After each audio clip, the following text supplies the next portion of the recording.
பிள்ளைகள் அனைவரையும் திருமணம் முடித்துக் கொடுத்த பணியிலிருந்து ஓய்வு பெற்ற மூத்த குடிமக்கள் வாழ்வின் கடைசி காலத்தில் பின்பற்ற வேண்டிய 10 கட்டளைகள். எந்த நிலையிலும் உங்கள் வாழ்வின் கடைசி பகுதியில் உங்கள் பிள்ளைகளுடன் சேர்ந்து வாழ நினைக்காதீர்கள். உங்கள் சுதந்திரம் அனைத்தும் பறிபோகும். உங்க பேர குழந்தைங்கள மேல உங்களுக்கு எந்தவித உரிமையும் இல்லை என்பதை மறக்க வேண்டாம். குழந்தை வளர்ப்பில் மகனுக்கோ மகளுக்கோ எவ்வித அறிவுரையும் சொல்லாதீர்கள். உங்கள் அறிவுரை மற்றும் அனுபவங்களை அவர்கள் மதிக்க மாட்டார்கள். மதிக்க தெரியாது. விலகியே இருங்கள். உறவுகள் இனிமையாக இருக்கும்.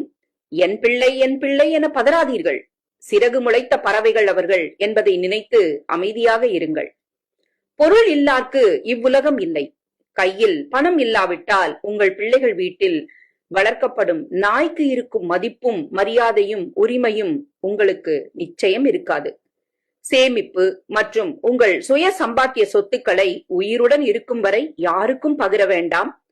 முழுவதும் பகிர்ந்தால் நீங்கள் நிற்க வேண்டியது நடுத்தெருவில்தான்.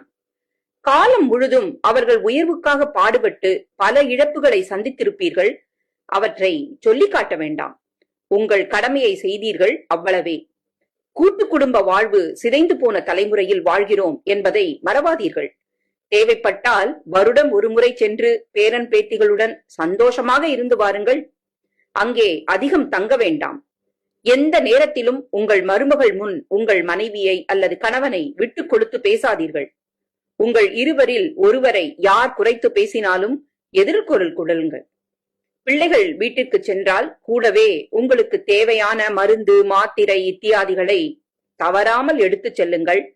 அப்போது அவர்களின் ஆடம்பர வாழ்வை விமர்சிக்க வேண்டாம். சேமிப்பின் அவசியம் பற்றி சொல்லி அவமானப்படவே வேண்டாம். அவர்கள் வாழ்வது உங்க வாழ்க்கை போல் போராட்ட வாழ்க்கை இல்லை, நவீன கார்ப்பரேட் வாழ்க்கை. நீங்கள் 1000 ரூபாய் பெரிதாக நினைத்தவர்கள். அவர்கள் லட்சங்களை புரட்டி பார்ப்பவர்கள். எனவே சூரியனுக்கு டார்ச் அடிக்காதீர்கள். அதிக பாசம் ஆசை வைத்தால் அது மோசம். அவர்கள் குழந்தையை அவர்கள் கவனித்துக் கொள்வார்கள். உங்க அறிவுரைகளை தவிருங்கள். உங்களை விட அறிவிலும் திறமையிலும் அவர்கள் சிறந்தவர்கள் என்பதை ஏற்றுக்கொள்ளுங்கள், அல்லது நீங்கள் முட்டாள்களாகவே நடியுங்கள்.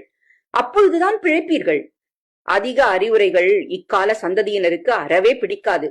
நீங்கள் நன்கு படித்திருந்தாலும் நல்ல பதவியிலிருந்து ஓய்வு பெற்றிருந்தாலும் அவர்கள் முன் நீங்கள் தற்குறிகளே, தலையாட்டும் பொம்மைகளே.